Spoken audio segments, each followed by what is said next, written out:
दादा, गुढीपाडवा आहे, हिंदू नवरात्रीचं नववर्षाचा पहिला दिवस आहे. काय सांगाल तुमच्या भाषणामध्ये? आज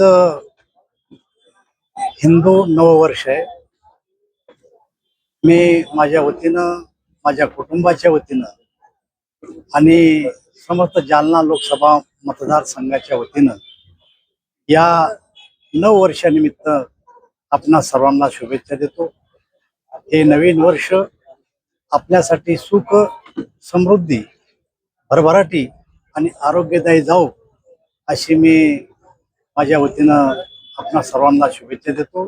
तुम्ही आज गुढीपाडवा आहे, गुढी उभारली, तर या वर्षात नवीन संकल्पना काय आहे? तुमची गुढी उभारली राजकीय गुढी. खरं तर आता या वर्षामध्ये राजकीय कुठल्याही प्रकारचे समीकरण नाही. केंद्रात आणि राज्यात स्थिर सरकार आहे. नगरपालिका, महापालिका आणि जिल्हा परिषदेमध्ये सुद्धा बहुमतानं भारतीय जनता पार्टी या राज्यातले मुख्यमंत्री देवेंद्रजी फडणवीस यांच्या नेतृत्वात काम करते. केंद्रामध्ये मोदीजीच्या नेतृत्वामध्ये सरकार काम करतं. त्यामुळं सामान्य माणसाला आपलं स्वतःचं जीवन इतरांच्या प्रमाणात सुरळीत जगता यावं यासाठी कृषी क्षेत्र असू दे किंवा कुटुंबातल्या काही समस्या असू द्या, यासाठी आमचं सरकार मदत करायला कटिबद्ध आहे. त्यामुळे नवीन वर्षात नवीन संकल्पना आमची हीच आहे, हे वर्ष सर्वांना आनंदाचं जावं. काल नुकतीच संभाजीनगरच्या जिल्हा परिषद अध्यक्ष उपाध्यक्षाची नेमणूक झाली. त्यातच कुठेतरी तुमचे पूर्वसैनिकाचे मित्र अब्दुल सत्तार यांनी खूप नाराजी व्यक्त केली. त्या मित्रांना काय सल्ला द्या? खरं तर एक छोटासा व्यवसाय करणारा माणूस योग्य आमदार झाला, मंत्री झाला, मोठं विश्व वेगवेगळ्या मार्गाने उभं केलं. एक भाषा अशी वापरली की या राज्याचा मुख्यमंत्री कोण हे मी ठरवू शकतो. मला पक्षाची गरज नाही, मी कुत्ता निशाने घेईन तरी निवडून येईन असा डरकाळ्या मारणारा माणूस. पण अशाही परिस्थितीमध्ये त्यांना समाधान लाभलं नाही. मला असं वाटतं या रमजानच्या महिन्यात तरी त्यांनी असमाधानाची भाषा वापरायला नाही पाहिजे होती. हा मुस्लिम समाजासाठी पवित्र महिना मानला जातो, परंतु यांची संतुष्टी तेव्हाच होईल जेव्हा केव्हा त्यांच्या मनाप्रमाणे एखादी गोष्ट होईल. त्यांनी वक्तव्य असं केलं होतं की आमच्या नेत्यांनी उठाव केला आणि आता धनुष्य बांधलेलं तर काय होईल हाताने. माझं मत असं आहे की वरचे नेते सक्षम आहेत, ते एकत्र बसून झालेल्या घटनेवर विचार करतील. आमच्यासारख्या किंवा त्यांच्यासारख्या कार्यकर्त्यांनी त्या घटनेची दखल घेऊनही उपयोग नाही. आमचे दोन्ही नेते एकनाथराव शिंदे आणि देवेंद्रजी फडणवीस सक्षम आहे. मला असं वाटतं की त्यांच्या दरबारात ही गोष्ट जाईल, तेव्हा ते जे निर्णय देतील तो आम्ही सगळेजण मानू. देशामध्ये आता प्रचंड हे चालू आहे, गॅस टंचाई. त्याबद्दल आपलं सरकार काय वाटतं की गॅस टंचाई सक्षमपणे? मला असं वाटतं की ही जागतिक बाब आहे आणि जेव्हा जेव्हा देशावर अशा प्रकारचं एखादं संकट येतं तेव्हा या देशातली जनता, म्हणजे कोविडचा काळ असू द्या, ऑपरेशन सिंदूर असू द्या किंवा अन्य संकट जेव्हा जेव्हा आले तेव्हा विरोधी पक्षासह या देशातली जनता पूर्णपणानं सरकारच्या पाठीमागं उभी राहिलेली आहे. परंतु दुर्दैवाची गोष्ट अशी आहे की अशा परिस्थितीमध्ये काँग्रेसवाल्यांनी रस्त्यावर येऊन धिंगाणा घातला, सिलेंडर दाखवलेत लोकांना. मला असं वाटतं की जगाच्या पाठीवर संकट आहे, हे आपल्या सरकारमुळं नाही, हे आपल्या देशामुळं नाही. यामध्ये अशा प्रकारचं गलिच्छ राजकारण करणं ही काँग्रेसची संस्कृती आहे, त्याचा आम्ही निषेध करतो. आज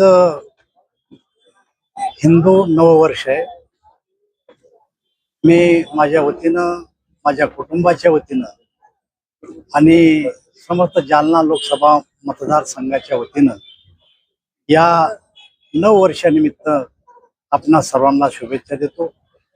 हे नवीन वर्ष आपल्यासाठी सुख, समृद्धी, भरभराटी आणि आरोग्यदायी जाऊ अशी मी माझ्या वतीनं आपणा सर्वांना शुभेच्छा देतो.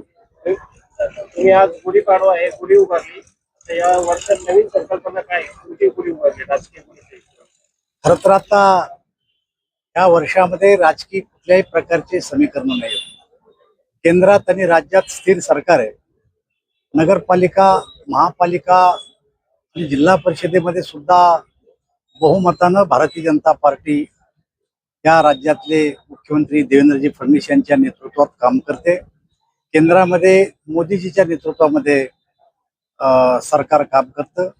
त्यामुळे सामान्य माणसाला आपलं स्वतःचं जीवन इतरांच्या प्रमाणात सुरळीत जगता यावं यासाठी कृषी क्षेत्र असू दे किंवा कुटुंबातल्या काही समस्या असू द्या, यासाठी आमचं सरकार मदत करायला कटिबद्ध आहे. आणि त्यामुळे नवीन वर्षात नवीन संकल्पना आमची हीच आहे, हे वर्ष सर्वांना आनंदाचं जावं. काल नुकतीच संभाजीनगरच्या जिल्हा परिषद अध्यक्ष उपाध्यक्षाची नेमणूक झाली. त्यातच कुठेतरी तुमचे पूर्वश्रमीचे मित्र अब्दुल सत्तार यांनी खूप नाराजी व्यक्त केली. त्या मित्रांना काय सल्ला द्या? खर तर एक छोटासा व्यवसाय करणारा माणूस जो की आमदार झाला, मंत्री झाला, मोठं विश्व वेगवेगळ्या मार्गाने उभं केलं. एक भाषा अशी वापरली की या राज्याचा मुख्यमंत्री कोण हे मी ठरवू शकतो, मला पक्षाची गरज नाही, मी कुत्ता निशाने घेईन तरी निवडून येईन, असा डरकाळ्या मारणारा माणूस. पण अशाही परिस्थितीमध्ये त्यांना समाधान लाभलं नाही.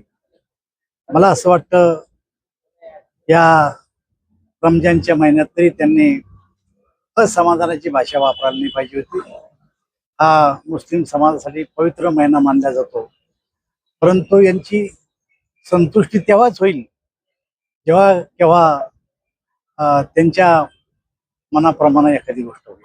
त्यांनी वक्तव्य असं केलं होतं की आमच्या नेत्यांनी उठाव केला आणि आता धनुष्यबाण मिळलं तर काय होईल हाताने.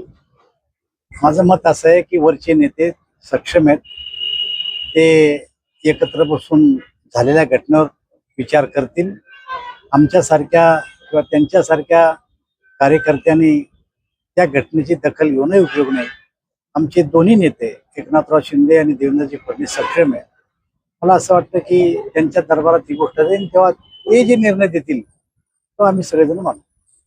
देशामध्ये आता प्रचंड हे चालू आहे गॅस टंचाई. त्याबद्दल आपलं सरकार काय वाटतं की गॅस टंचाईवर सक्षमपणे? मला असं वाटतं की ही जागतिक बाब आहे आणि जेव्हा जेव्हा देशावर अशा प्रकारचं एखादं संकट येतं तेव्हा या देशातली जनता, म्हणजे कोविडचा काळ असू द्या, ऑपरेशन सिंदूर असू द्या किंवा अन्य संकट जेव्हा जेव्हा आले तेव्हा विरोधी पक्षासह या देशातली जनता पूर्णपणानं सरकारच्या पाठीमागं उभी राहिलेली आहे. परंतु दुर्दैवाची गोष्ट अशी आहे की अशा परिस्थितीमध्ये काँग्रेसवाल्यांनी रस्त्यावर येऊन धिंगाणा घातला, सिलेंडर दाखवलेत लोकांना.